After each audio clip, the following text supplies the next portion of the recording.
नमस्कार। आप सुन रहे हैं गोपेश्वर से शशि देवली को और ये खास रिपोर्ट है ऊखीमठ से वरिष्ठ पत्रकार लक्ष्मण नेगी की। आइए आज हम आपको भगवान मदमहेश्वर की यात्रा पर ले चलते हैं। तो सुने। पंच केदारों में मदमहेश्वर धाम को द्वितीय केदार के नाम से जाना जाता है। मदमहेश्वर धाम में भगवान शंकर के मध्य भाग की पूजा होती है। भगवान मदमहेश्वर को न्याय का देवता माना जाता है। उत्तराखंड के 4 धामों की तर्ज पर भगवान मदमहेश्वर की 6 माह ग्रीष्मकालीन पूजा मदमहेश्वर धाम व 6 माह शीतकालीन पूजा ऊखीमठ में होती है। कपाट बंद होने के बाद भगवान मदमहेश्वर की चल विग्रह उत्सव डोली के कैलाश से ऊखीमठ आगमन पर 3 दिवसीय भव्य मेले का आयोजन किया जाता है। मदमहेश्वर धाम सीमांत गांव गोंडार से लगभग 10 किलोमीटर दूर सुरम्य मखमली बुग्यालों के मध्य विराजमान है। जो व्यक्ति काम, क्रोध, लोभ, मोह, अहंकार त्याग कर भगवान मदमहेश्वर की पूजा अर्चना करता है, वह सांसारिक सुखों को भोग कर अंत में मोक्ष को प्राप्त होता है। जो मनुष्य भगवान मदमहेश्वर का स्मरण मात्र भी करता है, उसके जन्म जन्मांतरों से लेकर युग युगांतरों के पापों का हरण हो जाता है। भगवान मदमहेश्वर के पावन धाम की महिमा शिव पुराण केदारखंड के अध्याय 47 के श्लोक संख्या 1 से लेकर 49 तक विस्तार से किया गया है।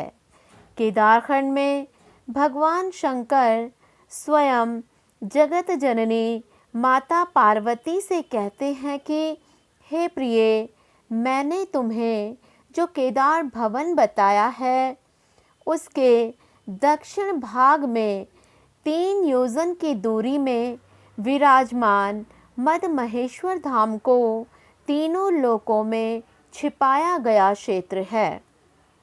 उसके दर्शन से मनुष्य सदा स्वर्ग में वास करता है।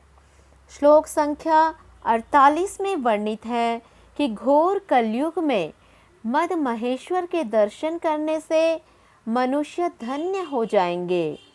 इसलिए राज्य और पुत्रों को भी छोड़कर मदमहेश्वर तीर्थ में निवास कर भगवान शंकर का स्मरण करना चाहिए।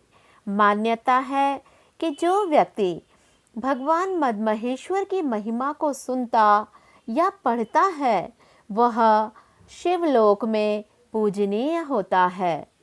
जो व्यक्ति मदमहेश्वर तीर्थ में स्नान, दान, जप, पूजा, अर्चना, जलाभिषेक व दर्शन करता है, उसे समस्त तीर्थों में स्नान व संपूर्ण पृथ्वी के तीर्थों के महात्म्य के बराबर फल मिलता है। जो मनुष्य मदमहेश्वर तीर्थ में एक उड़द के दाने के बराबर सोने का दान करता है, वह हजारों जन्मों में दरिद्रता से पीड़ित नहीं होता है। लोक मान्यताओं के अनुसार मदमहेश्वर तीर्थ की प्राचीन कथा नेपाल के राजा यशोधवल से जुड़ी हुई है। कहा जाता है कि राजा यशोधवल की चौर गाय नेपाल से आकर भगवान मदमहेश्वर के स्वयं भूलिंग पर दूध अर्पित करती थी। यह भी कहा गया है कि जब 5 पांडव केदारनाथ धाम में भगवान शंकर के दर्शन करने के बाद मदमहेश्वर धाम होकर बद्रीनाथ धाम जा रहे थे, तो पांडवों द्वारा मदमहेश्वर धाम में पितृशिला पर अपने पूर्वजों पांडु, कुंती, धृतराष्ट्र, गांधारी व भीष्म पितामह की एक शिला पर पिंड रूप में स्थापना कर पितृ तर्पण दिए गए थे।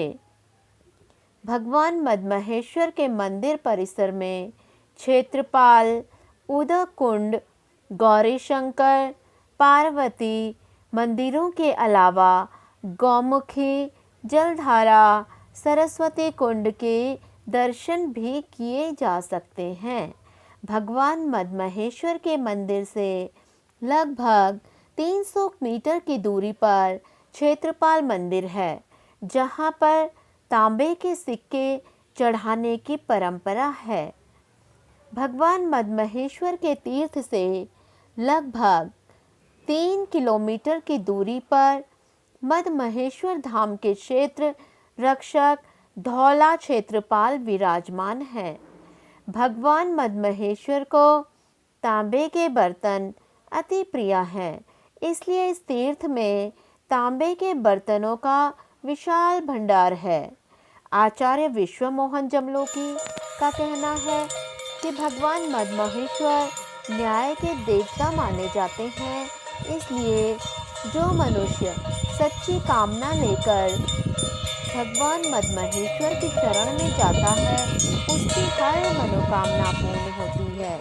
जिला पंचायत सदस्य विनोद राणा, मद्महेश्वर घाटी विकास मंच अध्यक्ष मदन भट्ट, दीपक पवार, रमेश चंद्र गोस्वामी, मदन पवार, कुंती नेगी बताते हैं कि ऊखीमठ से मनसूना राशि मोटर मार्ग से अकतौली तक निजी वाहनों से पहुंचा जा सकता है तथा वहां से गोंडार, नानो होते हुए 16 किलोमीटर दूरी पैदल तय करने के बाद मद्महेश्वर धाम पहुंचा जा सकता है। तो आप सुन रहे थे वरिष्ठ पत्रकार लक्ष्मण नेगी की खास रिपोर्ट को शशि देवले की आवाज़ में। धन्यवाद।